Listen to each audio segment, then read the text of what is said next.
Hello, everybody. Welcome to another episode of Film Seizure. We are in week numero 40 of Jason Oliver's picks curation of the month of Japril. I managed to do it. I got it. I got it in there. I got something in there. I got it in there. Anyway, Jason, how's it going? Hey, I'm good. Good. Good. Watching good movies this month. Doing all right. Almost like I picked them. Yeah, it's almost like you had something to do with that. Yeah. We also have Charles Moore. Charles, how's it going? It's going. How are you? I'm doing great. This week we have the sort of 1968, sort of 1969. I think it depends on the version of the movie that got released. Sergio Leone epic Western, Once Upon a Time in the West. Yeah. And every time I typed in Once Upon a Time, Google really wanted me to do something about in Hollywood. Yeah. That's probably the most popular Once Upon a Time movie now, I would say. Probably. I mean, there's three, right? There's this one, there's Once Upon a Time in Hollywood, and Once Upon a Time in America. But there's also Once Upon a Time in Mexico. Yes, and then there's the China, right? Yeah, so there are 5 Once Upon a Time in China movies. Yeah. There's 5 times in China. Mm-hmm. Yeah, 5 times in China. Yes. Yeah. So this is a movie that is, what would you say? It's about 5 people battling over one seemingly unremarkable patch of land. Yeah, kinda. It certainly is the impetus, right? But people's motivations, everybody has kind of their own motivations for the violence that they do upon others, right? I will say that there are 5 very distinct characters in this movie. Obviously, one is Claudia Cardinal, so she's going to be separated from the likes of Charles Bronson and Jason Robards and James Bond's father-in-law. Did you know that's Tracy's father in On Her Majesty's Secret Service? The guy who plays the businessman. Oh, yeah, I did not know that. The whole time, halfway through the movie, I was like, Ferzetti? Yeah, I was like, halfway through the movie, I was like, God, how do I know this guy? And it's like, oh, yeah. I never put that together before. Yeah. Interesting. Anyway. Got a little Woody Strode in here. Oh, good old Woody Strode. Yeah. Poor guy gets it real bad in Kingdom of the Spiders. He's just trying to drive his truck, figuring out what's wrong with his prized cattle, and the spiders eat him. Well, that's going to happen. That's going to happen in a William Shatner movie. Yes. Indeed. Well, this is a little sort of kind of a return to some Argento as well. I always find it fascinating that he and Bernardo Bertolucci were credited as writers on this. Bernardo Bertolucci, 20 years later, will be an Oscar winner. Mm-hmm. Didn't Argento work? Will never be one. No. Right.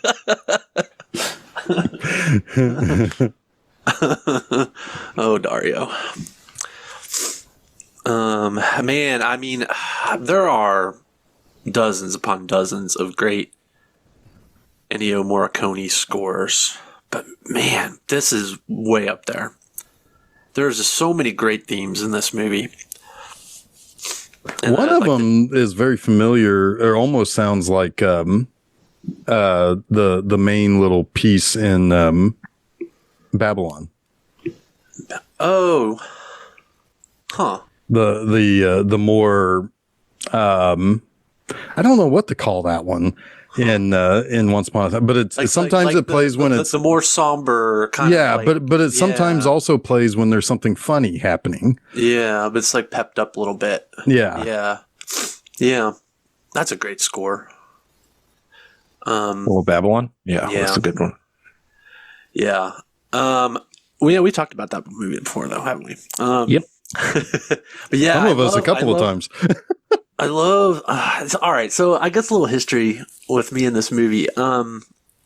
This is the first Sergio Leone movie I saw, but I don't know that it's the first one I saw, like, beginning to end. That was probably Good, the Bad, and the Ugly, I would guess. But this movie, I distinctly remember it being on TV a lot when I was a kid. And this is one of those movies, I think maybe the first movie that I remember seeing in that weird way. There's these black bars at the top and bottom of the screen, right? Mm-hmm. On our like family, I don't know what we had, like maybe a 40-inch TV, CRT TV, you know, and I was like, why is there these black bars on the top and the bottom? I was so intrigued by that. And then I eventually came to understand and learn about, widescreen and how like a lot of stuff we watched in movies that were all like cropped and pan and scanned and all that crap, But this was like the first time I saw a widescreen movie on a 4x3 television. And it was just, I was so fascinated by it. But like many times, many things that I saw growing up, I only saw it in bits and pieces. Here and there, I would pick it up in the middle and I would watch for an hour or something, right? Then I'd have to go eat dinner or something. I don't know. But but I was convinced until young adulthood, until I finally was able to, I think, really properly watch this movie, probably when I was 18 or 19 years old. I was convinced that the kid that gets killed at the beginning of this, the little one, was Charles Bronson. They were the same character. Because I had missed stuff, so I would always assumed that he was getting revenge for his family. Like 2 weeks later, he grew. Yeah, but I didn't have any sense of like the cut, right? Hey, right. The West was hard on people, man. It's like he was actually still 12. The first time I saw it, he was killing people. But then, like, I remember seeing the beginning, and I was like, oh, I bet he's not the beginning, but when the family gets slaughtered. And I remember thinking, oh, I bet he's the little boy. Maybe he didn't get killed, or I don't know. I was had it in my brain all wrong. That's funny. Yeah. Well, this movie can do that to you if you watch it all together. Like some of it, you're like, why the fuck is this character there? Like, there's some weird stuff. So there are 3 cuts of this movie. I assume you guys all watched the international cut. The 2 whatever it was. It was the whatever the one. I mean, that would be the international, yeah. 245. That's the widely recognized like best cut. There's an Italian cut that's a little bit longer, and then there's the American cut, which is quite a bit shorter by about 25 minutes. None of the cuts have a really important scene in it that I always get confused by. Every time I've seen this movie like a dozen times now, and I always get confused. And I guess we'll get there at the end. Because it's just not there. The scene just doesn't exist, and I'm always like, how did those guys? What happened here on this train? I know what you're talking about there. That is not the one scene that I am most confused about. Okay, and I think it does have something to do with all these different cuts. Yeah, there is some like stuff with her too, and Henry Fonda. That is just like what the fuck is happening here? Yeah, it's like, that's whoa. The one that got me. Whoa. Yeah. I will say one thing about this. I think this movie is more a technical masterpiece than it is a whole masterpiece. I think every shot of this movie can be hung on the wall in a museum. Mm-hmm. I think every performance of this movie or in this movie is just fantastic. Even down to Jack Elam fighting a fly that's landing on his face. That's such a wonderful moment, early moment in this. Yeah. Yeah. But I will say one thing. You already said you will say one thing, and then you said one thing. Well, okay, then my main I'm going to say another thing. You might say a lot of things. We have about 90 minutes probably. Yeah, I mean, but I will say that I think that this movie, unlike last week, doesn't quite, for me, earn its length. Mm-hmm. But I'm also conflicted with that because there is a realism in how slow this moves. But my biggest issue with the slowness is that this movie simultaneously has not enough plot and too much plot. It's not enough plot for 2 hours and 45 minutes, but then it gets into the last 45 minutes and all the plot happens. Yeah. And it's like, Well, whoa. It is kind of like a two halves, right? The first half of this movie takes all of its time introducing who these people are. And then the second half, it kind of rushes through everything else. Yeah. And certain things start to happen, which we'll talk about, that I'm like, I had to look on Wikipedia and I'm like, wait, what just happened? And Wikipedia is like very truncated and it's like, what? It didn't explain anything to me. So maybe you guys can help me out here. Because I will admit that there were times where it's like the movie's pace, and it's like the fact that you could almost feel like how hot it was. Like those people sweating like throughout the movie started to make me feel kind of hot and tired. And then I was like, did I just miss something? Because like, I was like nodding off or didn't. And then I realized, like, I would back up. It's like, no, I saw everything. It's like, I just don't, it like jumps at times where it's like, everything. Whoa. Yeah. It does definitely. Yes, I agree with everything you say there. I'm drawn to this movie more than the Dollars trilogy in a lot of ways, just because of that, like, realism and that dirtiness of it. Like, Leone just has this way of making Westerns that feel authentic. Yeah. Right?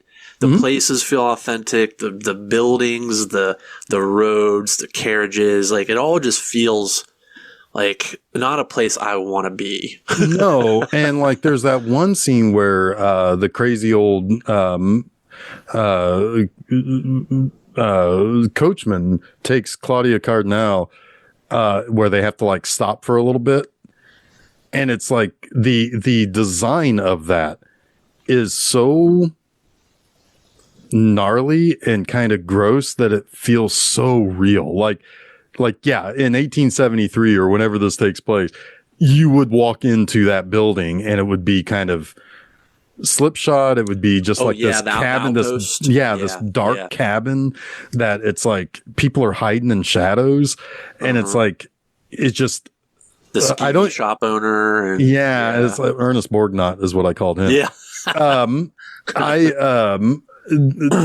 wouldn't like, no, I'm not taking a bath here. No, sir. I just want to leave. I'd rather be in the sun than in this place right now. But then I also feel like it's like, I bet they make excellent beef jerky there. Probably made out of horses. Yeah. Or Charles Bronson's face. Bronson's face. Chuck Bronson jerky. God, the sun did him in. Yeah. I really like Westerns that are about progress passing the Western civ by, not Western civ, but the Western culture by, where you have like, obviously the two characters that I think are more similar than not, that face off at later point of this movie are both like old school, right? Like they don't even belong in the world that they're in anymore. Yeah. And both of them are trying their hand at the new world a little bit, but one is a little more successful than the other, I guess. But it's just interesting to me. And you have the train like representing Eastern progress the whole time, like Manifest Destiny and stretching across the country and all that. It's pretty cool. Yeah, the train is coming whether the tracks are built or not. Right. There's one shot where it's like, oh yeah, there's the train. You guys better hurry up and finish the track because it's coming. But that's a pretty good understanding, like by some Italian folks writing a movie about what happened in America, because I'm pretty sure it's fairly accurate to what was going on at the time. The Western expansion. That's civilization. Yeah, is coming to the West. It's going to tame it. Yeah. With civilization comes law and order, inherently. That was the only thing kind of weird about this for me, is that that wasn't really there so much. The Law and Order part of it isn't as like prevalent as like U.S. Marshals or people like that would have been around at that time or not existed in this film. But yeah, not like they were in Good, Bad, and the Ugly, where there was always a guy chasing. But what we see, I think, what one of the movie's main themes is that the underhandedness of the West is changing too. It's the corrupt business, right, of civilization. Yeah, it's the businessmen, not the outlaws. Right. Yeah. Right. But like the real tyrants are about to get here. If you thought these guys were evil, we'll wait till these guys show up and you don't even realize that they're stabbing you in the back, you know? Right. The guys who show up in 3-piece suits and exactly. Yeah. Yep. Well, the new master is money in a lot of ways. Yep. And some of them are falling victim to it. And I think it corrupts one guy and not another, who again, I think are very similar characters. Yep.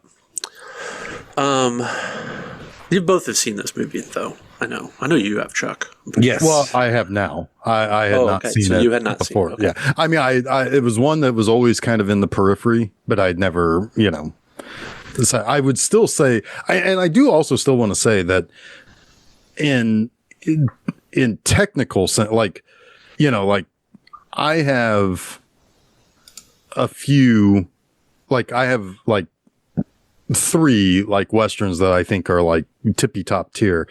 While this one is not there on a technical level, it matches up with all of them. It's just a little bit further down the list. So yeah, I mean, technically it's a movie that, like I said, every frame of this movie belongs in a museum somewhere and blown up as big as the wall can take it. Yeah. It would be definitely a good one to see in the theater on the big screen. Oh, yeah. Sure. I mean, imagine seeing this like on IMAX or something, like in a gigantic format. Yeah. Yeah, it's interesting. Seeing those mountains of Claudia Cardinal. Sorry. Steamy. It's interesting. I don't ever recall this movie, at least not playing regionally. And like in a re-release, or usually like the restorations get like a short theatrical run. I don't remember that happening for this. I've never seen it in the theater. But yeah, I don't think it was made for the theater. Yeah, but it just doesn't get talked about as much as the Dollars trilogy is probably why. Like I've seen those play occasionally in theaters or like get releases, but I think I mean, and a lot of that is, I mean, Henry Fonda is a big name in Westerns. Charles Bronson's a big name, but they're not Clint Eastwood. Yeah, I mean, not at that point. Mm-hmm. Right, yeah. Well, not at this point. I mean, not right. I mean, but even Henry Fonda is he's pretty big actor. But I think nowadays, if this had, instead of Charles Bronson, it was Clint Eastwood, this would be playing every 5 years to celebrate some sort of a, milestone anniversary or something, I mean, he was originally supposed to play the role of Bronson. He was supposed to be harmonica? Yeah, he was originally supposed to be harmonica. Henry Fonda was always cast. That's how Paramount convinced Leone to make another Western. Because he was kind of done with Westerns. We wanted to put the Dollars trilogy behind him and move on. And he was starting to develop Once Upon a Time in America. That was what his next movie was supposed to be. But they dangled Henry Fonda in front of him, who was his favorite actor. So he said, all right, well, I probably won't ever get to make a movie with Henry Fonda otherwise. So he did it. Fonda's really good. And he wasn't really interested in developing the story much either. That's why he hired Argento and Bertolucci. And that's probably honestly why it's a little thin on story, to be quite honest. He was more interested in changing the pace, changing the thematic elements to be more realistic, and kind of move away from some of that the cartoon aspects of the Dollars trilogy. It was definitely like kind of turning a page in his career. And producing a war in the third act of The Good, the Bad, and the Ugly. He probably didn't want to do that again. Like, Right. like that's one of the strangest things ever. So strange, yeah.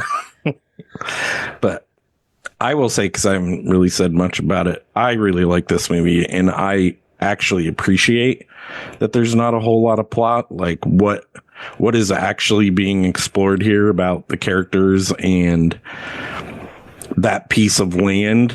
It's like, it's just cool not to have to worry about a lot. Yeah. It does like kind of speed up at the end, like you guys had said, but I'm like, I just like following these characters around. Mm-hmm. Even though sometimes I'm warping with them, it's still cool. Yeah.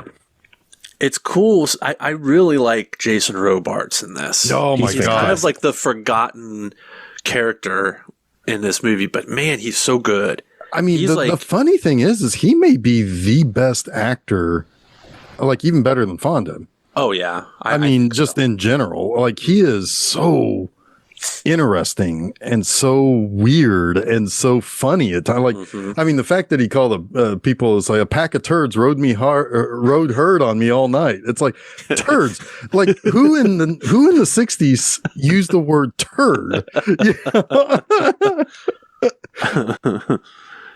Yeah, he and Bronson play off each other well. It's the best. Too. Like, it's the best heterosexual coupling in Western history. Yeah. And he's definitely like he's appreciated to bring a little bit of that like levity and weird in the middle of this very kind of depressing movie with a lot of depressing people, right? Yeah. he kind of lets you know if you don't know how to feel. Yeah. Like the entire time. Yeah. Like, this is how you should feel right now. Like, he's the moral compass in a weird way. Yeah. Yeah. Yeah. He's the moral compass without much morals. Yeah. Well, I mean, that area. Yeah. He's in tune and he's on everybody's the right frequency, right? Yeah. He just kind of gets what's going on. He admires this woman and he's also pissed about being set up, right? His motivations generally are, hey, it'd be nice to help this lady out. I also kind of fancy her. Right. She reminds me of my mom. But fuck these guys for setting me up, as a murder of a family. It's like, that's bullshit and that's not going to stand. Right. Right. For sure. I think it's interesting that Claudia Cardinal is billed first. And it's not alphabetical, but she is the most important character ultimately. Her story is the driving point of everything. Everything revolves around her. Yeah. Yeah. And for a Western, even, in the era in which the American Western was dying, I mean, still though, it seems like, imagine being a kind of an old timey Western fan going to see this movie and a woman leads the cast. And it's like, cause the other guys and it's like, wait, it's the Pink Panther lady. Not the guys who have been in Westerns all this is very true. We have had two Cardinal performances in a very short period of time on this podcast. Two very different ones too. Couldn't be much more different. Yeah. I guess like she was cast mostly just for the Italian funding money, like having a big Italian name in the movie. It could have been. She's really good in this, but she's great. Yeah. I mean, she does a lot with her face in this. Yep. Her eyes. She's given some really great dialogue. The dialogue in this movie is really good. Yeah, for an Italian movie, yes. Yeah. It's really good. Some of it's punchy. Some of it is extremely introspective. It's just, oh man. I mean, all the scenes with Robards and Cardinal are just golden. Yeah. Really like profound stuff happening. Yeah. And I mean, yeah, like one of the really good lines, people scare better when they're dying. Yeah. Holy shit. It's like that tells you everything. I mean, that tells you more about Fonda's character than him gunning down children. Yeah. Yeah. Well, now that you've mentioned my name, Yeah. chills. Yeah. Like, what a evil bastard. He didn't want to do the movie. Because obviously it's against type, right? Henry Fonda does not play bad guys. And Leone had to convince him. And then he wanted to play it up, and he wanted to do like contact lenses and goofy hair and all this stuff. And Leone was like, no. People want to see Henry Fonda be a bad guy. They don't want to see you play a cartoon character of a bad guy. Well, there is, I mean, because there is something. What's the word I'm looking for? There's something about him that he could be the good guy if he didn't do or say the things he says. Just look at him, and it's like, well, he doesn't look like a bad guy, which makes him that much more dangerous. Yeah. Well, yeah. It is why. It's exactly why he's more scary, is because he looks like Henry Fonda, right? Yeah.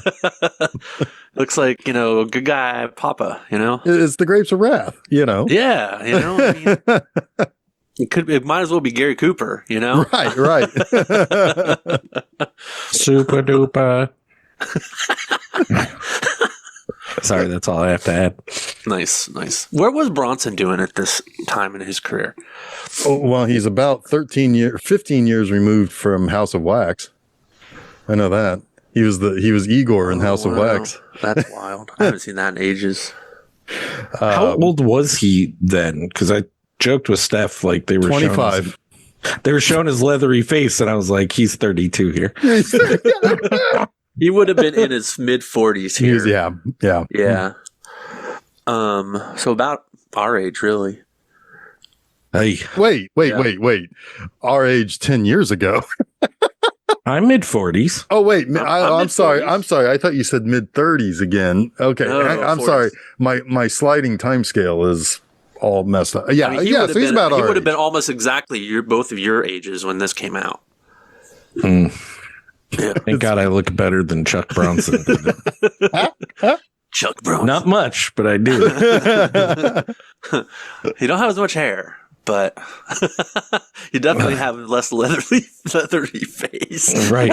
And You have the less leather. Less leather. Yep. Although the funny thing is that he's much less leathery looking once he gets into his action guy 70s mode. Like he is, like by the time you get to the 80s and to his Death Wish sequels, he's a lot softer looking. I wonder if He's got a lot more facial hair too, I though. wonder if that's just like lighting, film stock. They slathered him with sweat. Yeah. Because even Henry Fonda looks leatherier very than I true. think he does in very true. real life. Maybe they just solid clay on their face or When something. they try to make Henry Fonda look younger in the flashback, it kind of cracks me up.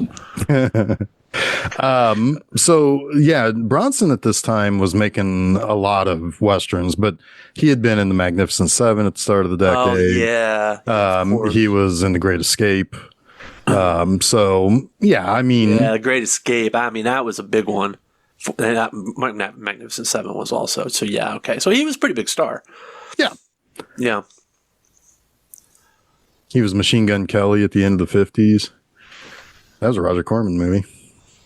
And then of course, and he did Dirty Dozen the year before this. Oh yeah. That was a big movie. But he was doing a lot of like secondary roles. Yeah, ensemble stuff. Yeah. Yeah. Because I mean, Dirty Dozen, that's Marvin and Borgnine's movie, Yeah. really. Well, Great Escape is Steve McQueen. Bill Brenner and Steve McQueen's movie. Yeah. Yeah.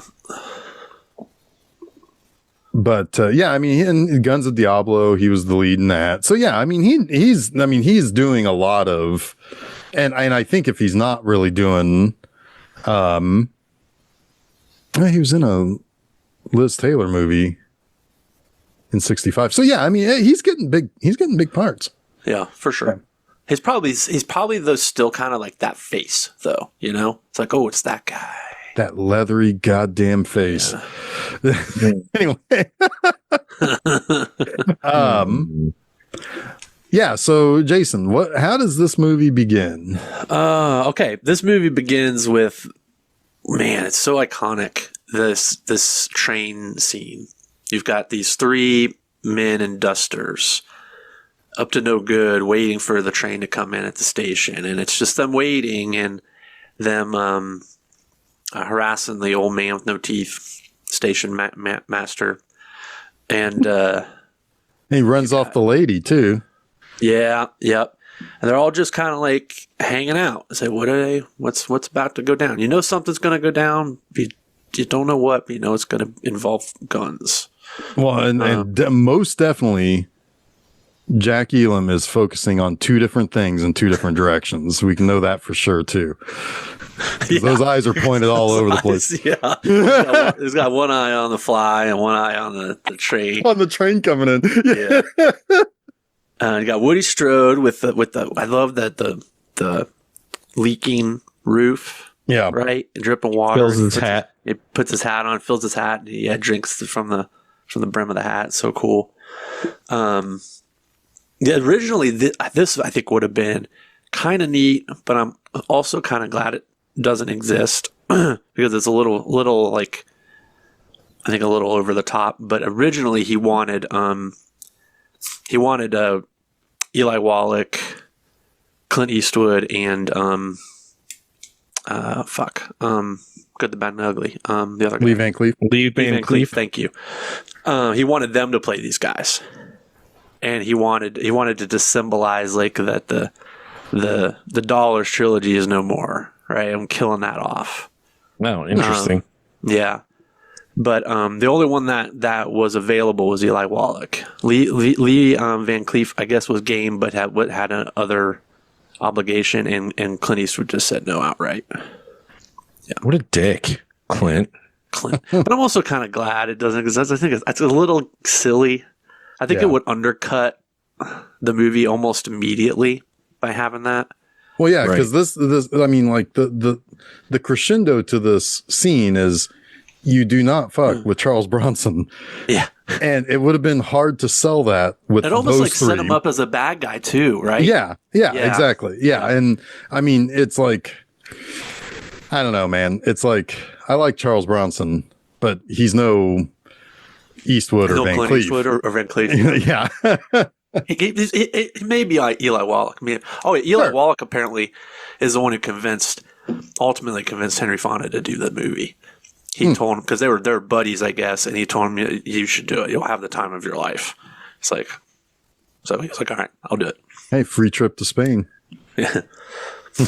But so anyway, yeah, waiting for the train to come in. The scene takes its time, slowly develops. The train comes in, and these guys are like looking for someone. Everybody's getting off the train. There's people milling around, but they're not. They're man, they don't see him, but then they hear a harmonica, and a train takes off. Takes off like a plane. It takes off along the track, and there he is behind the train, harmonica, Charles Bronson, and he asks him, what does he ask him? It's like, are any of you Frank or something like that? Or where's Frank? I think is what he asks. I really wanted to do one of my Charles Bronson moments from Death Wish 2. Just get in there at some point, but don't you don't have to preface it. I know you need to get it out of your system at some point. But it's like did you bring a horse for me? Love that. They're like, no, we didn't bring a horse for you. We brought three horses. We bought 3 horses, and he said, like, "That's too many. Too many. Too many. Yeah. It's too many." It's almost like Jack Palance a little bit. The way you kind of like take it, you kind of take it at the end there, yeah, and elongate it. Yeah. You're about too many. I love the line later. He's like, there were 3. Yeah, there were 3 men in dusters. I saw 3 dusters like that. There were 3 men in them. So they had 3 bullets in each. Yes. Or a bullet in each man. Yeah, it's good. But anyway, they're there to kill him. Frank is We don't know who Frank is yet, but we're pretty sure Frank is this guy. These outlaws' boss. They're there to kill whoever this is that has requested to meet Frank. Because Frank has got other things to do, and there's all the guns are drawn. Bronson takes them all out, but he takes a bullet wound in the shoulder as well. I like that he uses his jacket button to make a sling for his arm. I'm like, oh, that's pretty clever. Yeah, that's really clever. Yeah, I thought the same thing. It's like, wow, that guy's That's pretty smart. Yeah. There's a brain in all that leather.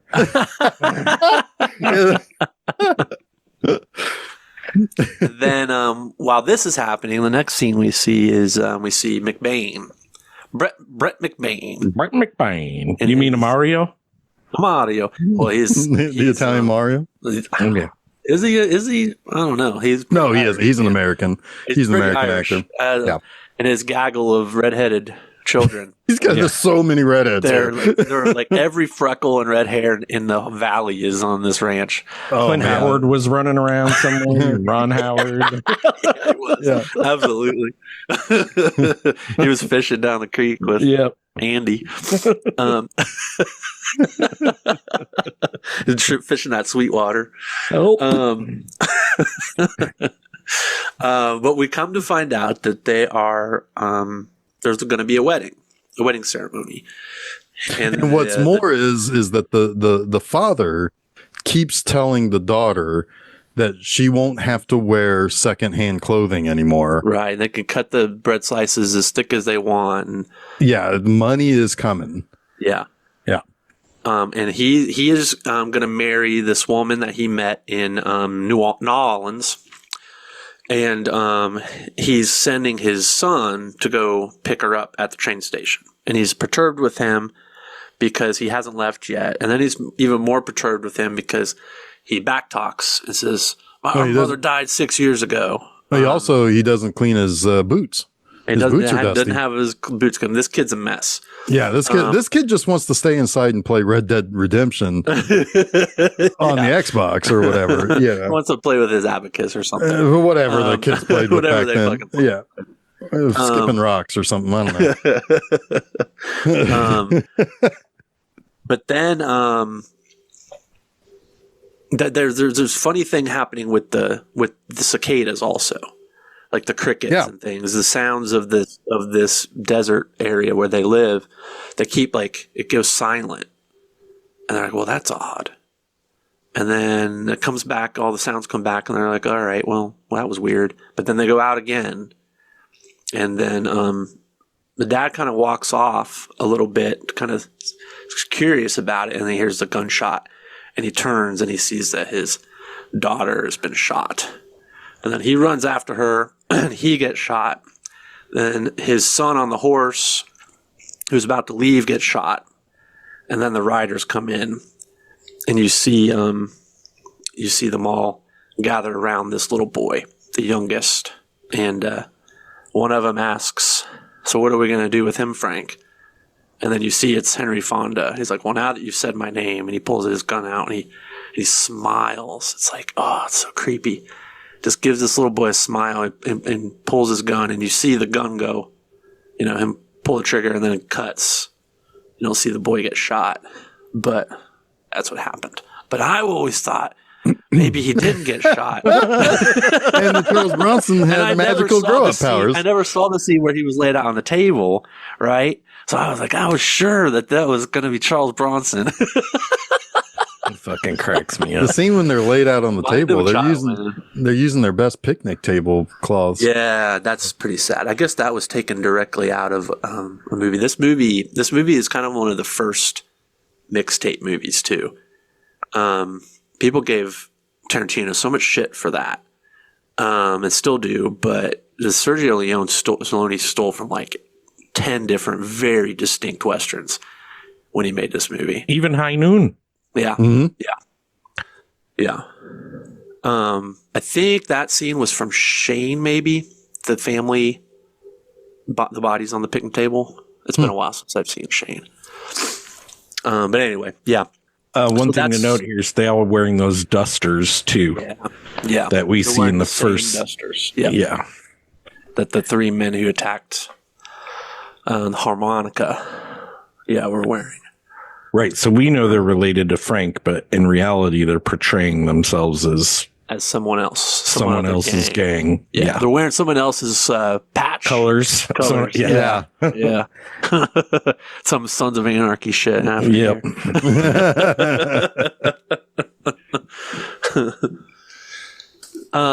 So what's next? Well, she shows up at the station. We meet Claudia Cardinal. She plays Jill McBain. Because one thing that we do find out is that they were, the wedding they were going to have back at home was more for show. They were already married in New Orleans. We do find that out shortly by way of 45 minutes later. Shortly in plot. But she's expecting somebody to pick her up. There's nobody there. So she hires a coach driver who is insane. Before this though, one of the great all-time shots. Like she goes into the train station and you see her talking to some men in there arranging a ride or something, right? And the camera is outside the train station shooting through the window. And then she walks out the front door and the camera's still shooting, but then it cranes up and you see the entire town and the music, that her theme, the Jill theme. That is really, really fucking cool. Oh, it's like Wizard of Oz level. Dorothy walks out of the. Absolutely. Yeah. It's that level of just like awe-inspiring, right? And then of course, they've built this town, so they want to show that off too, and it looks completely authentic. Like that's the kind of stuff that Red Dead Redemption, cribs a lot. Oh, right? This is borrowing a lot from that. That is borrowing a lot from this movie in tone and in what it's like building upon. Yeah. Yep. I want to play that. I love that shot. Every time I'm just like, that's fucking movie making. It's just gorgeous. There's a shot coming up soon with her that centers around Cheyenne and Chuck Bronson. I'm like, how the fuck did they do that? And it's like super good stuff. But yeah, talk about the insane stagecoach driver. Yeah, so he's just a grizzled old crazy guy. He keeps he wants to drive fast. He drives through people building the railroad. Yeah. And it's like, they'll get out of the way, basically, is his attitude. And but then when she talks about going to Sweetwater, he doesn't know what she's referring to. And when she explains to him, it's like, well, that's where, McBain has, that's where I'm headed. I'm moving. And he's like, oh, that guy, he's crazy. He has nothing. He's got a big pile of nothing in Sweetwater. That piece of dirt, Sweetwater. Yeah. And then he just laughs for 12 minutes. Yeah.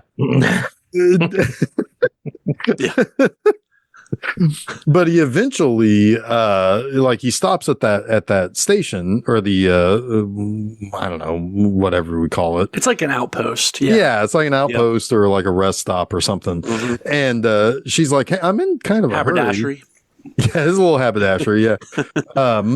She's like, I'm in a hurry. It's like, yeah, we got to rest. You got to meet Cheyenne. And the train stops too, doesn't it? Yeah, the train stops too, doesn't it? And this is where we meet Ernest Borgnot, who's running the place. And she's going to be lucky because only 3 guys have used the bath ahead of her if she decides to use it.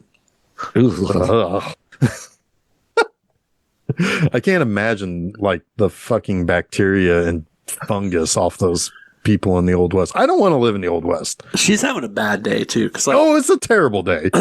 No one picked her up. This man has called her husband crazy 1,000 times. Like a fraud. 1,000 different ways. Yeah. And now she's getting kind of eye fucked by this Ernest Borgnine,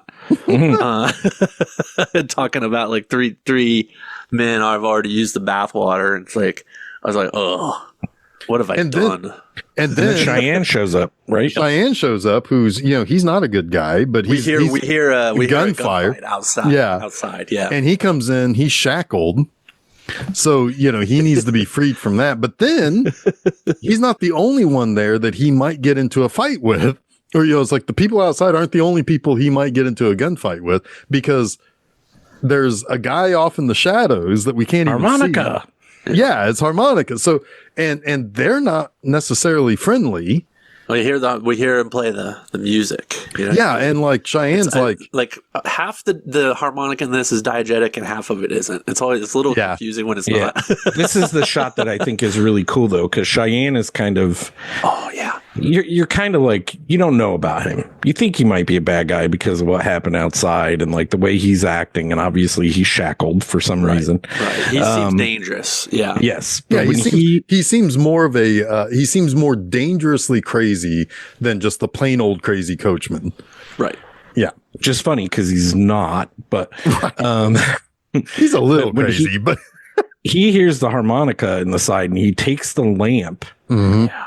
And he swings it. And I don't know if it looks like it might be on a rope or not. Like it's on a rope. Yeah. It's on a rope, but it slides and I don't even know how they do this. It's like swinging off of Charles Bronson's eyes, and then it just settles perfectly where all you see is the brim of his hat and his eyes. Yeah. And then he like takes the light and pulls it down so you can see his whole face. I'm like, that's fucking cool, man. That's good shit. Yeah. It really is. But Bronson kind of took his attention away from the girl, right? Kind of helping her, I think, a little bit. But like Cheyenne picks up his gun and holsters it and is about to walk out of the place with it. And you think there's going to be like a gunfight the whole time. And I can't remember how this exactly dissipates, but Cheyenne's just like, well, I'm getting the fuck out of here. Oh, well, they talk about the blaze or the dusters. Yeah. Well, because they also say it's like, because there's the gun sitting in front of Bronson. He's like, he picks up. Yeah. Do you know how to play or do you know how to shoot? Mm-hmm. And, it's like, and like, because like there's one thing that's said, I think it's later, where he's like, the guy plays when he should be shooting and shoots when he should be playing. Yeah, talking. Talking. Yeah. But anyway, he, and they're like, he's like, it's like, I've seen men with dusters like these. And he's like, yeah, well, probably not, because my guys know, it's like, basically he's trying to say that his guys don't just go to train stations and look for a fight. Basically, like he's trying to he's basically saying, I don't know what you're talking about. Well, yeah. When Bronson says that they were killed, like there were 3 bullets in those men. He's like, well, that can't be my men because my men don't die. Yeah. And then it's like, watch out. They do later, but oh God. Yeah. But that's kind of on him too. Yeah. He starts a war. But anyway, he's like, watch out for the false notes. And then he plays a false note and he's like that one. Yeah. Anyway. But what he's really looking for is someone to blow his shackles off. Yes. So he gets the other guy. He's sort of a gentleman, if you will, who's in there, and he gets him. He holds his gun on him, and he hands him Harmonica's gun to shoot the shackles off. Yeah, it's pretty sweet. It's pretty sweet. But then, so then Jill carries on, and when she gets there, she sees the town. Like there's a bunch of people who've gathered, and they've prepared the bodies, and they're laid out on the tables. And then that's when she reveals that she was already married. So she has now inherited Sweetwater. Well, she had no idea either that they were dead. So she walks up on the funeral basically. Yeah. Yeah. To a she point. sees her new family all dead and laid out on picnic tables. Yeah. Yeah. And this is when the Haley Joel Osment character comes up and says Yeah, it was Cheyenne's guys. They were all wearing dusters. Yeah. It's like, how do you know? Anyway, we'll figure out why you know that later. But it's like, then let's go. Let's all be turds and run herd on them. They found like a patch of duster. But it was obviously planted. And yes, this was all set up. It's all set up. Yeah, and they're gonna like, don't worry, madam. We're gonna, they tip their hats and they're like, we're gonna get them. And they're gonna travel like turds and run herd on them. Anyway. One other cool thing to note. Real quick, because she goes into the house after and she's kind of like sad and she lays down in the bed and they do a shot above the bed and the canopy thing on the bed is like the veil you'd wear at a funeral. And because she didn't show up like dressed for a funeral, they show her that way. And I was like, oh, that's pretty cool. Yeah. She fondles her wedding dress and then lays in the bed. And it's like the funeral veil above her. Yeah. Yeah. It's neat. Yeah, it is neat. So then so now we meet Frank's employer, the person who's hired him to do what he did. Mr. Morton Salt. Mr. Morton Salt. Mr. James Bond's in-laws. And he's like, I told you to just scare him. I didn't want him dead. I didn't want his whole family dead. And that's when people are the most scared when they're dying. Yeah. You hired me to clear the tracks. And I cleared him. It's like you got yourself a rabid dog there, Mr. Morton. Yeah, you're kind of you've kind of called this upon yourself. And we find out Morton's got tuberculosis of the bones, which I think is just tuberculosis. Was it of the bones? Yeah. Or he mentions that it's in his bones. And because his legs don't work, and he has to keep his neck propped up. Yeah, he's got like a whole contraption under his jacket that keeps his spine straight. But he also has that thing that lowers down so that he can basically monkey bar across the floor, so he can walk around his little train car. Yeah, and he lives on the train that sits on the track that he's building. Right. And he's basically like this is such a Western thing. Like, I love that. Yeah. And he's like, my whole thing is I really, really, really want to see the Pacific Ocean before I succumb to tuberculosis. Which is there are a couple of really good scenes about that. Like, his last two scenes where he realizes that he's been duped, and then his final scene, you kind of feel sorry for the guy, even though he got in bed with a rabid dog. I don't feel sorry for him. Yeah, I don't feel sorry for him. Maybe I pity him a little bit. Yeah, I guess that's what I mean more than feel sorry for him. It's like, it's like this guy, it's not like he didn't set out to kill a family. He set out to see the Pacific Ocean and make a lot of money off of it. But here we are. He did the things he did to get to this point. Yeah, right. But he's. I'm sure those aren't the only eggs he's broken. Oh, 100%. I'm sure he hasn't, or I'm sure that isn't. Yeah. But so. It's around this time, I think, basically Jill's trying to clean up the place, trying to understand what's there. Yeah. And she does find a little miniature of a train station. Mm-hmm. Station. I did the same thing, station. I even wrote it that way on my notes. That's not funny. So bookmark that for later. Yep. But it's not long before Cheyenne shows up. And it's like, so this is supposedly the place where I killed a family. Right. Yep. And he's like, did you make coffee? I want some coffee, basically. But it's a little uncertain. Like, I was a little uncertain. Does she really think that he's the killer? No. I don't think so. Yeah, I didn't. I don't think so. I was not picking that up from her. She's way too comfortable around him to think he's dangerous to her. Well, Yeah, she and is standing her ground. And she also like trauma dumps a little bit. Yeah. on him as well. Yeah. But she also does something weird coming up with someone she knows is dangerous. So Very. Who knows but with her? But I have some thoughts on that. Cool. Because I need them. I don't think they're too unobvious, but you're probably thinking them too. To be honest, but To be frank, you almost said frank. Yeah, Oh. So- but I love that scene with them though. yeah. And she's talking about like the family that she was gonna make, and you could get a sense that she is trying to leave something behind, but yet, this is another disappointment in her life.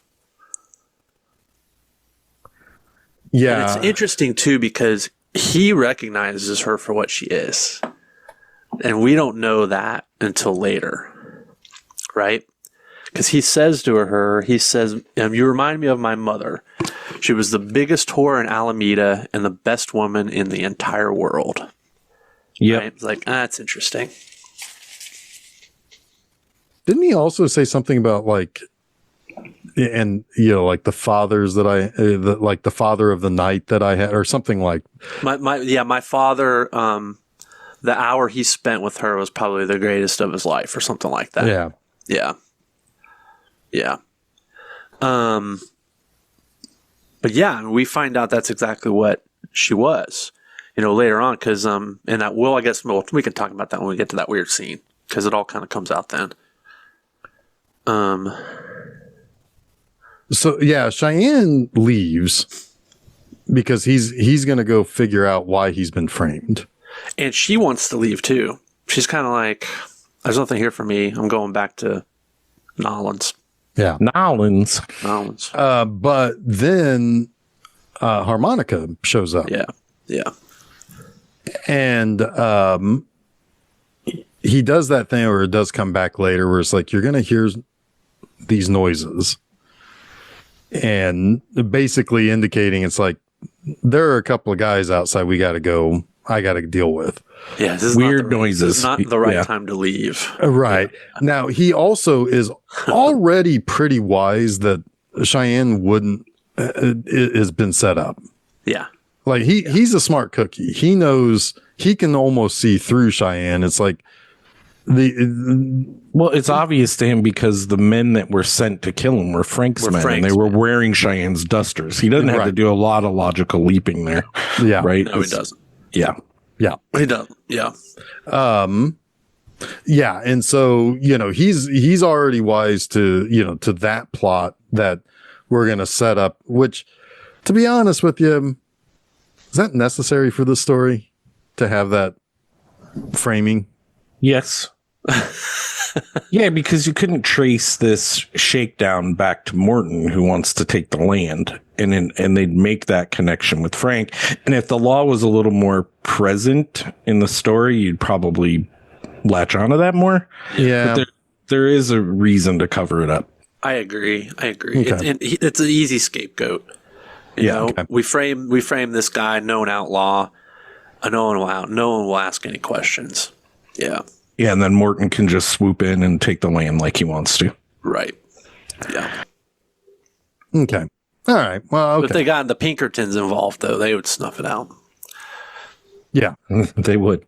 Fucking Pinkertons. So basically, at this point, like, Harmonica has kind of ingratiated himself to Jill, and he also understands that there's a deeper mystery going on here. Why would they want this? Yeah, what's the reason? Yeah, exactly. But also, why did McBain have this specific piece of land and not want to give it up? Yeah, Cheyenne's convinced that there's money, and they don't find any money. But yeah, there's something else. There's something. There's a motivation, right? Yeah, and it goes beyond the fact that there is this piece of land, because I can't remember if it was Cheyenne or if it was Harmonica who said, why did he buy this piece of land in particular? Yeah. Cheyenne says that, and Bronson tells him why. Well, but there's because there's also the piece where it's like why did he buy this knowing that the train was going to come through? Yeah, it's like all part of that it's like, it's like, but it's when all the supplies show up. Yeah. That they put it together, right? Because she remembers the little model, and the one guy asked, there was a placard that he didn't tell us what to carve into, and she said station. But yeah, at that time, Harmonica had gone off, and he does discover like the papers. Like he knows what all this stuff is when he comes back, but she is looking for all that shit. Like she's trying to remember after she says to print station on it. She goes looking for that little model, and then Frank like materializes out of the wall, and he's like, "You looking for this?" Yeah. And then they start having sex in his place. Yeah, let's talk about that, Jason, because what? Yeah, because it just sort of jumps, right? I think he just kidnaps her. Yeah. He takes her. There is one right before that, because that is when Morton right before shows that, he's up with Morton as well. Yeah. But he also, because so we did skip we skipped the whole thing with the train because Bronson follows Haley Joel Osment. yeah. Haley Joel Osment. that happens. Who insists that he could never be followed. He's like, "Oh, I'm careful." He insists that to Frank, but indeed he was followed because he was the one who was supposed to make the deal, make the meet between Harmonica and Frank, and so Harmonica knows this guy's in league with Frank, so he follows Wobbles. It's Wobbles, right? Yeah. Is his name Wobbles? I'm a little mad at you, Wobbles. Yeah. And then, but he's on. You can see the shadow of him up on top of the train car, which is so cool. And Frank sees it.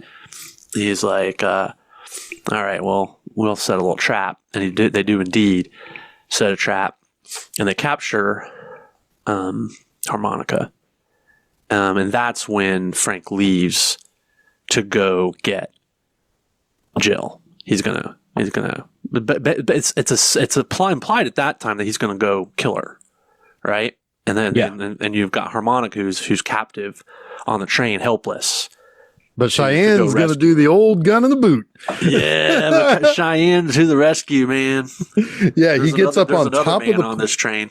Yeah, he gets up on top of the train, and then he like dangles his boot down. So like one of the guys like, "Oh, I'm going to shoot his foot off," and then no, he's got a gun in the boot, and he shoots through the boot, and kills the guy. The boot through the window, kills the guy. Yeah, and it's kind of like a variation of the old like gun against the keyhole. Yeah. So they get him, and then he goes back, or they go back to Sweetwater. They see all of the plot, and he's like, they see all of the materials, and he's like, "There's water here.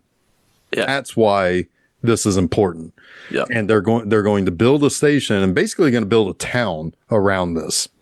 They have to first build a station to get the train to stop, and then they're going to build a town, but the important reason why it's going to be a bustling town is because there's water here. Yep. Underground. And they need the water too for the train. To steam the train. Yep. Yeah. So and basically Cheyenne starts putting together, it's like, there's hundreds of thousands of dollars here. Hell, even thousands of thousands. And they call them millions. They call them millions. I got a little one out. They call them millions. Anyway. If you have to tell us each time you do the impression. I told you it was terrible. Not doing a good impression. No, I told you it's bad. I told you. Don't tell us though. Let us see if we can figure it out next time. Well, when I quote the thing that's not even in this movie, you're gonna know. Anyway, we'll see. Station. So basically he's like, well, so when she gets back here, this is going to be a pretty big deal. And that's when he's like, if she gets back, smash cut to weird sexy time. Mm-hmm. And it's like, I guess Frank decides, well, it is one thing. It's like, this is weird. Do you like being alive? It feels like there's a missing scene here. Yeah, because like the one thing, it's like, do you like being alive? That's really not a good thing to say to a woman you're trying to sex up. Well, that implies much worse. This is very kinky. This is very kinky because he's basically like, either you have two options. I can marry you, make you my wife. You'd be a perfect wife. I'd be a terrible husband. And then there's a quicker solution, right? I could just kill you. And it's like, oh, it's so skeevy. And she's just trying to he asked her, is there anything you wouldn't do to stay alive? And she says, no, Frank. And, she's trying to keep the encounter going, right? So she's like indulging his creepy, sexy stuff. And it's like, oh, it's gnarly. But this is where you kind of figure it out. He even says it to her. He does the whole thing about the telegram. The telegram he's saying, like, oh, they're all missing you down there. And, Sorry. she was a whore in a brothel, and that's where McBain met her. And then they said, yeah, they sure knew McBain as well. They said he's just like the type who would marry a whore, right? So it will make sense that she would behave the way she's behaving with Frank. She's probably not the first bad man that she's been able to mollify with her body, right? It's just odd how we get there. Yeah, because it just it just cuts to it. Yeah, I'm like, are they it's super jarring. Yeah, I would like literally they're in bed together, but also are they in bed together and we didn't know it? Yeah, right, right. Like, exactly. Do they know each other beforehand? Right. It's all like weird. Yeah. And it's like, come on, Italian movie. You're getting a little too Italian. It's being real Italian right now. It's pretty damn Italian. Yeah. Although, because just the scene before that, before the big rescue attempt, and like Frank is like, talking to Wobbles, and he's like, it's like, I don't, you can't trust someone who wears both a belt and suspenders, which is, I love it. That's true. I love it. Man can't even trust his own pants. That's such a great line. Thank you for reminding me of that line. Yeah. That's so good.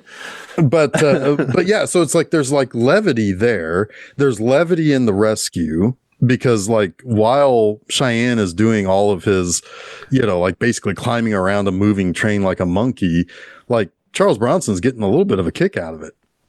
It's like he's chuckling a little. Yeah, he's Charlesing a little bit. Yeah. Got him. Anyway, so like it goes to this really dark place. Yeah, which is really weird. But then it is weird. There was one thing that I got really, really confused about, and we kind of glazed over it. So I want to go back real quick because this is one thing I did want to ask you guys about. Back when Cheyenne shows up at Jill's place and they're having the coffee and they're going over everything, he asks her if she knows about harmonica. Why would he ask that when she was in that place when the two of them were first confronted each other? Because they were both there. But but the way the conversation goes makes it sound like she has no idea who he's talking about. It's like he was that guy. He was that other guy that was there. Yeah. The only thing about a man going around playing the harmonica, he's somebody you'd remember. He says that. Yeah. Right. So he's alluding to him. Instead of talking, he plays, and when he better play, he talks. Yeah. I think he wants to know if she knew him because when he showed up at the bar, she was already there, and so was he. Right. Okay. That's what I think. It's just it's worded a little funky where it's like it sounds like it's the West. It's Italian. It's once upon a time there. It's Western Italian. But no, it's worded a little funny because it makes it sound like he's he's asking her about somebody she has never seen before. No, he says he's somebody you'd remember. He says it directly to her. Like, well, yeah, you'd of course she would remember because they were all there together yesterday. Right. All right. Anyway, but yeah, I don't know. That was a little, that was like, wait. Hang on. Or these scenes are out of order too. Who knows? Yeah. In the movie. Because you could also read that as he's somebody you'd remember if you saw him, not you'd remember him because you did see him. Right. Yeah. I mean, because that's what I thought he was asking was you'd remember him if you saw him. If you ever ran into this dude, you'd fucking remember him. Yeah. And it's like she did. Yeah. She with you the first time. Yesterday. Yeah. All there. Yesterday. like 20 hours ago. It was a crazy. It was a crazy whole thing. Yeah. He's been slow bleeding for weeks. But yeah, no shit. But then it's just, I feel like one scene feels like it was shot in case one scene was cut out. You know what I mean? Like it feels like one is in the place of the other if something got edited out. Forget it, Jeff. It's Italian. Forget it, Jeff. It's Sweetwater. It's Italian town. All right. Anyway, so basically now we're going to go to it's auction time. Yeah. She wants to sell the land. She's been coerced into selling the land. Yeah. And you have all the people who would purchase said land with one of Frank's men behind each of them. And each time they're going to make a bid, they're like, listen here, mister, you're not going to do that. A lot of cigars getting lit. Tut, tut, tut. Yeah. Tut, tut. Well, one guy gets his fucking face pinched together. You're not gonna okay, I'm not gonna mind. Anyway. Chuck Bronson. You were doing a Chuck Bronson impression. Yes, you got it. Way to go, Chuck. You got it. Anyway. But then, so then it's like the guy is like, I don't know, man. It's like, I wouldn't sell this for $500. It's like, that's not worth anything. The livestock alone, which there was livestock there apparently, is worth $500. It's like, there's at least a horse. We know that. Yeah. That's true. And, and then Charles Bronson shows up. It's like $5,000. And then they're like, oh, well, hot damn. And then I had to read, and it's like, wait. So this was one of those times where it's like, help me, Wikipedia, you're my only hope. And I was like, oh, he turned in Cheyenne for the $5,000 reward for him escaping. Right. I guess to assume that he's going to escape again. Yes. Okay. Yes. Which he does. It's all planned. Yeah. But you just don't like, I don't know. That's very obvious. He says he's worth $5,000, right? Right. Yeah. Yeah. And he says,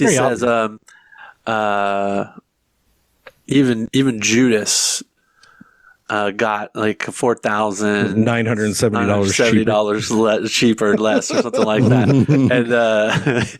And what does he say? He says they have dollars back then. Yeah. But yeah, it is Jesus, like, you're gonna meet him. They do. There it is. Yes. Finally got it. So they have a deal that they probably concocted at Sweetwater that we didn't hear. Yeah. I mean, that's going to turn him in to buy the land and then give it back to her because they don't even want it. Right. Yeah, this is just and they've also started building the station too, because we should mention that there was a little clause in the agreement when he purchased the parcel. McBain purchased the parcel and announced his plans that he had to have the station built before the train got there. Yeah. So they all and it's Cheyenne's guys who started building it. Yes. Yeah, Harmonica starts roping off where it should go, and then he's like, "Get to building," and they're all like, "What?" Exactly. Well, how do I do that? That station's probably shit. Oh yeah, it's built by a bunch of assholes. It won't look like much, but it'll be the first thing she sees when she gets back. If she gets back. Yeah. So it's just one of those things where it's like that. That's like with the whole Frank and Jill having sex thing. That feels like the second half of the movie is speeding up, and it's like speeding up a little too fast. Like it would be helpful to have some of these pieces until, or like even if it just cut away when it's like, Cheyenne saying, "I've got an idea." And then cut to that. That would make. I don't really bother. That doesn't bother me, actually. It's the jump to her being like captive. Sure. Yes. Is jarring and it. Yeah, it's like you have to do too much mental gymnastics to understand what's happening. Sure. I get the whole thing with the reward. That just made sense to me. Yeah, I mean, it makes sense. And of course, in my mind, it's like, oh, this is an old script movie trick. They're in it. Sure. Yeah, they're putting on a show, right? I mean, and there is. I mean, it makes. I think maybe that I was still recovering from the whiplash of the captive thing. Yeah, right. And it's like, okay, now we're getting. There's another whiplash moment coming, though. Big one coming. Yeah, it's really big. Yeah. And because, all right, so now what we have is we have the scene on the train with Morton. Morton essentially being held captive there himself. Yeah. And Frank's men are there playing poker, and he asks if he could be dealt in. And they say, sure. And he sits down and he starts just putting money in front of each of them. Right, and the guy asks, "Well, what kind of game are we going to play here?" So it's like, okay, he's trying to bribe these guys to go against Frank, which is exactly what they do. I'm just kidding. I know, crazy mental gymnastics. And then, but then you've got the great scene with Frank and Harmonica in the saloon after the auction. It's like, so good. Every time Frank asks who he is, he gives them names of people that Chuck Youngblood killed. Yeah, that's fantastic. And he's that to him. And he also, Frank is talking about, it's like, you were right. I'm just a man. I'm not a businessman.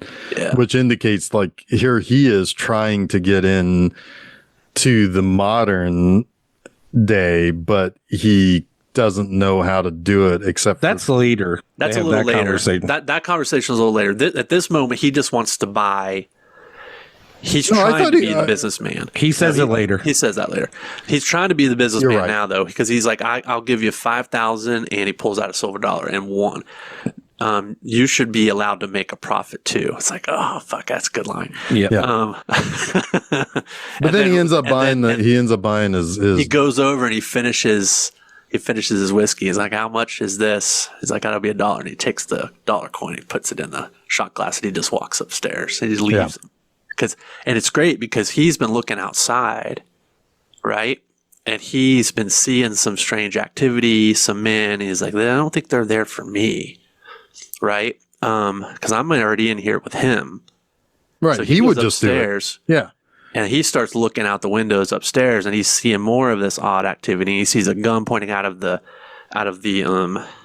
like big tarp advertisement tarp. It's a circus. It's a circus advertisement. I think so. Yeah. Yeah. Because some show's coming to town. Yeah. Yeah. And then that Frank, he's starting to feel the spider sense tingling as well, and he's looking around, and he's kind of like, on the front of the saloon, like not. He's still under protection of cover of the roof of it, but he's like slinking around, and it's great, man. Because now we have, for whatever reason, and I think it's not obvious the exact reason, but it's like an honor thing, right? Like Harmonica wants to be the one to kill Frank. Yeah, Jill gets mad at him for protecting him. Yeah, there's two things here. I think. I don't think it's necessarily honor. I definitely think he wants to kill him because he even tells Jill that. But he also wants him to go take care of Morton. That's fair. Yeah.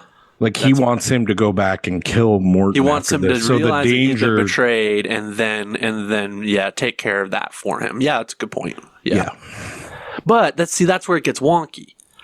And I'll talk about why in a moment because we're almost there. It gets wonky because one thing happens we didn't know was going to happen. Right. Yeah. Right. Yeah. Because somebody's already been dispatched to go take out Morton. Yeah. I don't think he was dispatched to do it. Well, he does do it. He says we ran into the train man or the choo-choo man. The choo-choo man. Yeah. I don't think they did it on purpose. Could be. Because they're on a train too. when he gets. They are. Yeah, because he's being sent to, where did they say he was being sent? Yuma? Where they have a bigger, he's better. On the 310 to Yuma. Yeah, pretty much. Yeah. But yeah, he's being sent to the bigger, better prison that he can't escape from. Right. It is. We'll get to that. But two of his guys are following on the train. One ticket, one way to the next station. Yeah. Yep. It's good stuff. But yeah, his sort of, we don't see Cheyenne again until the end, and it's odd. It is. But anyway, the great shootout happens, like classic shootout in the town, Shootout. Except though this time our hero is sniping people for the villain. Yes, and he's also giving them like directions, like telling them where people are hiding. It's just past. Cool. It's just past noon, and he looks up at the clock and shoots the guy. Yeah, he shoots the first guy through the circus sign, and that sets the whole thing going. Yeah, and then and Frank looks up at him later, and he's about to shoot him, and then he realizes he's helping him, and he's like, "What the fuck is going on here?" Yeah. And then he begins to realize I'm about to be ambushed. Yeah, he does get away, and then Jill gets angry at Harmonica for letting him get away, because as long as he's alive, she's in danger. Like that's she says, and you saved his life. He said, not letting him get killed is not the same thing. Saving his life are not the same thing, or something like that. Yeah. And she kind of understands that. I think she thinks like, okay, you want to kill this man. Yeah. Which she's perturbed at first, but then she's like, okay. I think she is. I'd prefer if you were just out of the picture now, but yeah. Right. Yeah. And I think she also is like, I think she's uneased by like how, like there is a look to her that makes it seem like she's not entirely comfortable with how calculating Harmonica is. Oh no, she's fallen in love with him. She has, but I mean, like, it'd be much better if it was just all done now, right? Like you said, they're like, but like there is this kind of sinister calculation to him getting what he wants. I don't know. It'd be kind of like my wife getting mad at me for not picking up the milk on the way home. And I'm like, I'm just going to get it the next time I went out. We'll get it on my terms. I get it on my terms. Buy the milk when I want to buy the milk. Steph never gets mad at me for not getting the milk, but that's the best analogy I have. Do you look at her and say, this ain't over? Yeah, this ain't over. Okay, well, let's talk about the weird thing. So the next thing we see is Henry Fonda, Frank back at the train with Morton, and everybody's dead. Yep. And Morton's crawling to who's water. Like crawling on the ground near the water. Yeah. And it's like, what just happened here? Right? Yeah. Yeah. My first thought, because I hadn't seen this in a couple years, and I was like, okay, so the men that accepted the money killed the rest of Frank's gang. That's what I was thinking. There was a civil war, but that's not it. Why the fuck is Morton crawling on the ground? Like that's the part did he get caught in the middle? That illusion. Yeah. Like, did he maybe get caught in the middle? Did was it like the people who were getting fired upon by their own guys get him, knowing is one of them a smart guy? Split, and they fought each other. Like, what the hell happened? This is great though. Oh, I'm sorry. No, go ahead. This is great, though, because we've been talking about how, or Jeff mentioned earlier, Jason Lee, that he wanted to get to the Pacific Ocean and see the Pacific Ocean.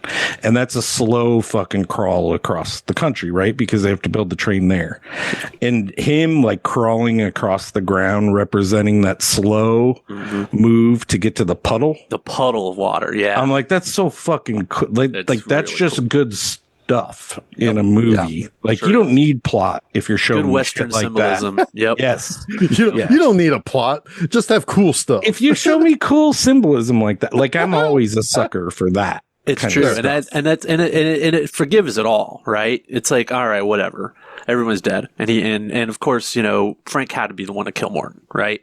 Yeah, perfect. Because he knows everything that needed to happen happens in a cool way. It's just how we got there. I have no fucking idea. And there's a reveal later that is there's a reason that they do it this way, even though they didn't have to. Yeah, I guess because I mean, because Robards has to explain it, which I don't ever like. Like, but I think they thought it would ruin the surprise, but it really wouldn't have if they showed him there shooting these folks. I wonder if they shot it and it didn't work. Like in the maybe. Yeah. I will say that apparently we have found the thing that Chuck looks for in a movie.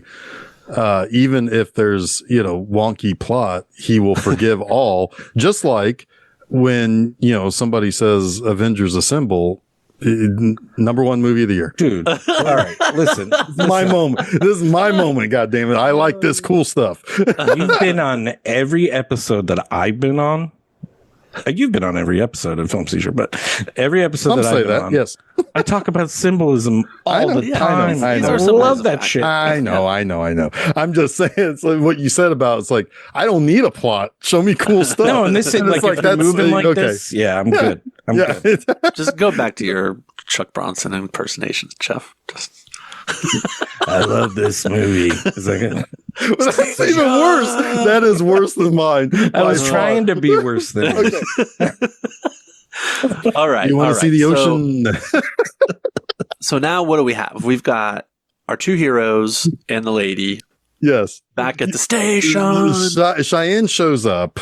And meanwhile, Bronson's just waiting people are building the tracks. And Bronson's just whittling away. He's on a just piece doing of wood. whittling. Whittling. He's like, I'm going to make this whittle. She asks, just a little bit more. It's like, well, he's whittling on some wood. And I feel like when he stops whittling, something's going to happen. Yeah. I mean, again, going back to The Simpsons, it's like when that Japanese guy who's just standing in the yard finally does something, it's going to be really cool. When there's the gang war going on in the front yard.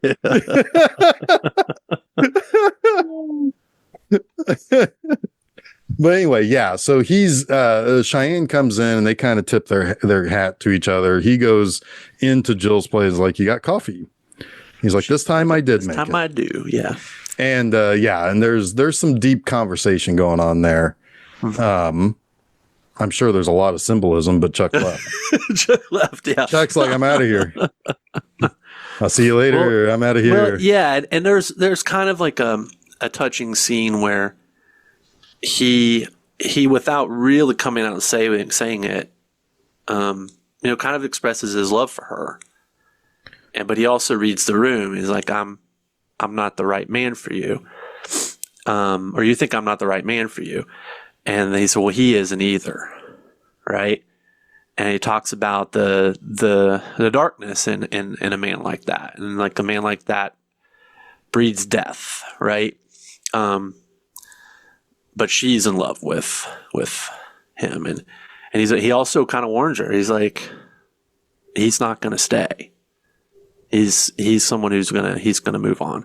He's my man. God damn it. He's gonna leave with me. He's gonna pick up his stuff and say adios. Yeah. But before that happens, he stops whittling. Harmonica stops whittling because Frank shows up. He's riding into town. And this is when Frank tells him that you were right about you were right. Me. Yeah, I'm just a man. I'm not a businessman. I'm not a businessman. Yeah. Because I know a man like Morton could live with knowing that you're Someone out there like alive somewhere. There alive somewhere. Yeah. He's like, I can't. That's not who I am. Right. It's like, oh yeah. Ooh, showdown time. Good old fashioned showdown. Yeah. This is the way it's supposed to go. At least they did it away from the workers. That's right. Those workers are meant to die building that railroad, not being shot. Right. They find a nice little place. And I love all the prelude to this, the way it's shot, it's so like pomp and circumstance, right? Yeah, the formal aspect of it, the way it's shot with like, this is kind of parodied now, but like the close ups on their eyes, and the brims of their hats. But I love it. I mean, this was done by Leone earlier, right? Like definitely. Yeah. We had showdowns like this in a lot of his movies. Well, and not only was there some of that in like High Noon, but there's also the sure. the one of Good, Bad, and the Ugly. Good, bad, and ugly. Yeah, the three. They just took one guy away. Yeah. It's like that was just too. But you're right. Corbucci did it in one of his movies too. It's so cool. Yeah, that three person showdown. Love it. It is done very well here, like with Charles Bronson or harmonica with his leg up on the thing, and Frank is just circling around him, like wondering, or I don't know if he's being menacing or if he's like assessing whether he will win. Yeah, but either way, I think they're both calculating a little bit. They're thinking through. They're visualizing, right? Yeah. But yeah, it feels neither of them have ponderous. seen either of them in an actual shootout like this, right? Right. So it's not like it's not like those other movies where a reputation precedes the guy that's coming in. You know, we don't have that with harmonica. We don't know. He's not the fastest gun in the West or anything like that. He's just harmonica. Right. He's good. Right? He's We know he's good. He took 3 guys out. Yeah. Yeah. We know Wyatt that. Earp was good, but he would have died to, Johnny Rico. So, But we also get the flashback here, right before the shootout. We get the flashback of who the harmonica is, and we see that he is he was once a young Mexican boy, and we see him with his brother standing on his shoulders with his neck in a noose. So his brother is the only thing keeping he is the only thing keeping his older brother from being hanged. I mean, and it's Frank with his like less gray beard. I thought it was George Hilton walking up. Like, I'm being honest. I thought it was George Hilton walking up. I'm like, what the fuck's he doing here? Looks a little tan with like that black beard. Yeah. Yeah.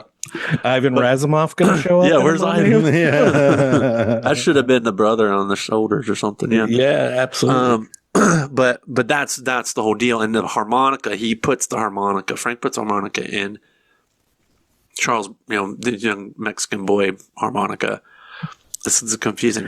He's got a real name. He puts harmonica in harmonica's mouth. He tells his real name in this. I can't remember what it is. But anyway, he puts the harmonica in his mouth. And at that moment, around that moment, the older brother kicks his younger brother. He's like, I can't have him responsible for this. Kicks him. He becomes hanged. And the boy falls into the dust. And the harmonica comes out of his mouth. It's like, oh, man, okay. So this is the genesis of this guy's revenge, right? Right. He's been tracking him probably ever since this day, or preparing to kill him ever since this day. I like how he says, "Who are you?" Yeah. Well, they have the shot. Like, I don't even think we mentioned that yet, right? Like they do have like the 10-foot shootout, right? Yeah. And harmonica shoots. Well, yeah, fast. that's when this happens. Yeah. Yes. Right the after shootout happens, and then yes, who are you? And that's when harmonica puts the harmonica in his mouth, and he realizes it. It's so cool, and then he dies. It is cool, and I like that as he's like slowly falling over, his exhales are like a wrong note on the harmonica. Oh yeah. Watch out for those false notes. Real fucking cool, false notes. man. There you go. Yeah. Yep. Yeah, it's very cool. Yeah. So. And then the big twist is coming. Yeah, so he goes back to Jill's, and she's like, "Yeah, I was kind of hoping you'd stay." And he's like, "Yeah, I gotta go," and he leaves, and he's like, "Hey, you coming with me, Cheyenne?"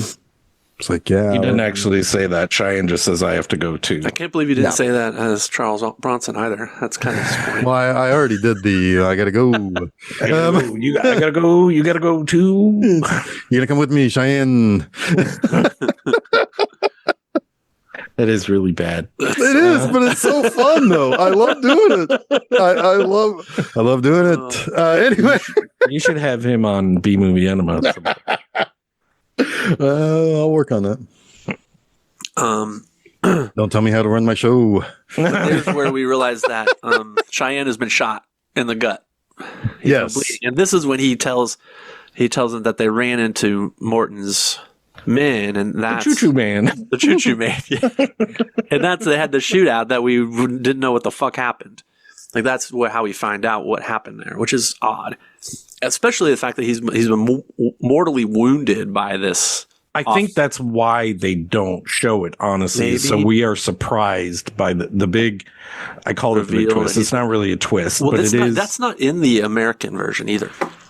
He doesn't die. Oh, well, that's stupid. I love it. It's one of my favorite things in the I don't want you to see me dying. Yeah. Yeah. I love it. Yeah, I do. I don't want him to die, but I think it's a great It's a very part American of the movie. thing for a while, though. They would do that. A lot of Italian westerns they would fuck around with and give them happier endings.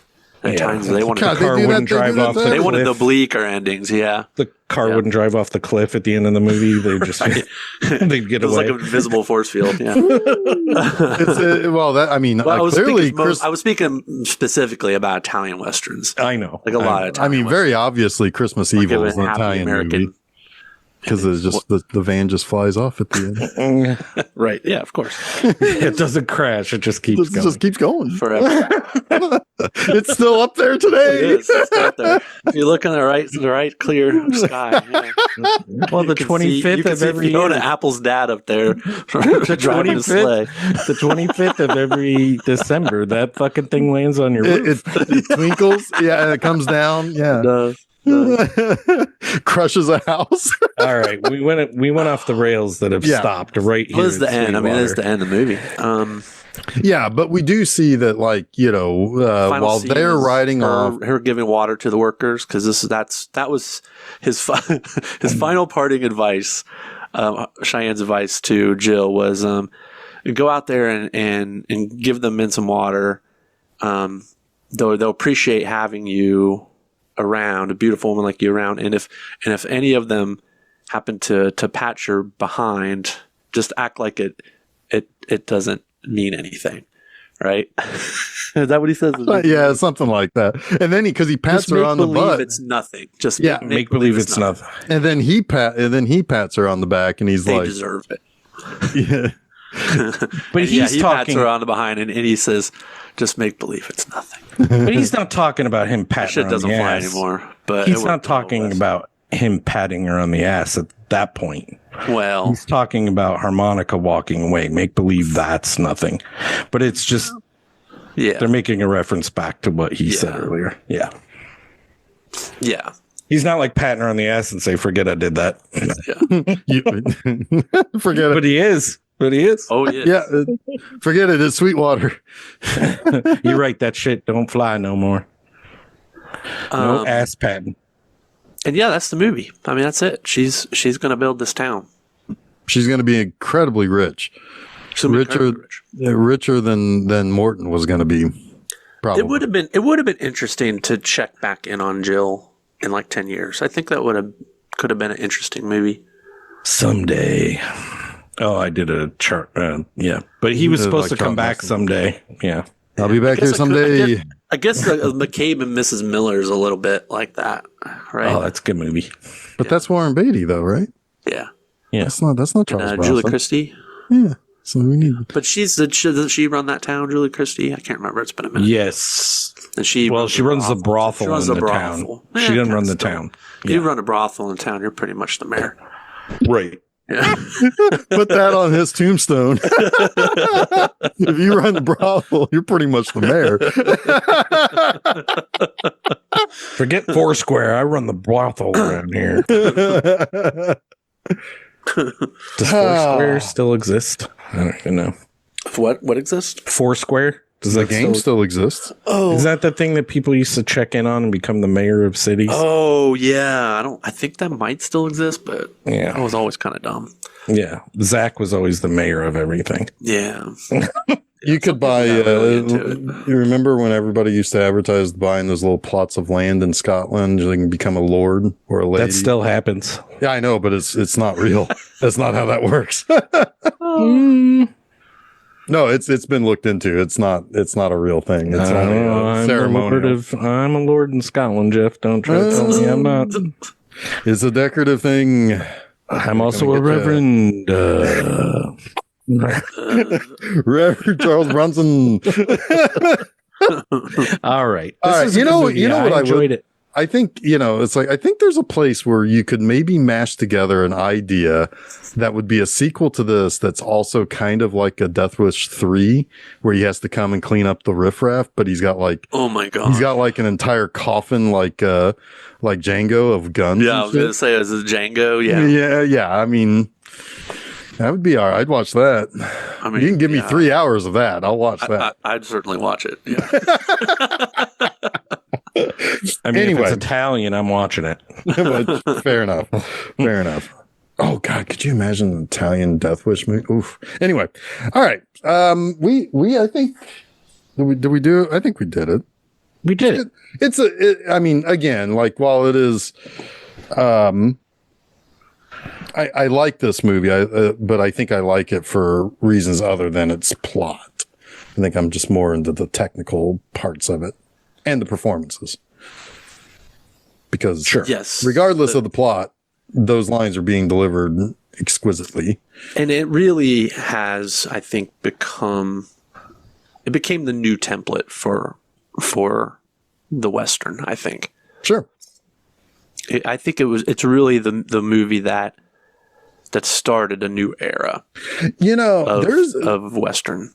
You could see a little bit of shared DNA with something like Unforgiven. Absolutely. Which is one of my top 3, because you've got the returning villains taking on a much worse guy. Yeah.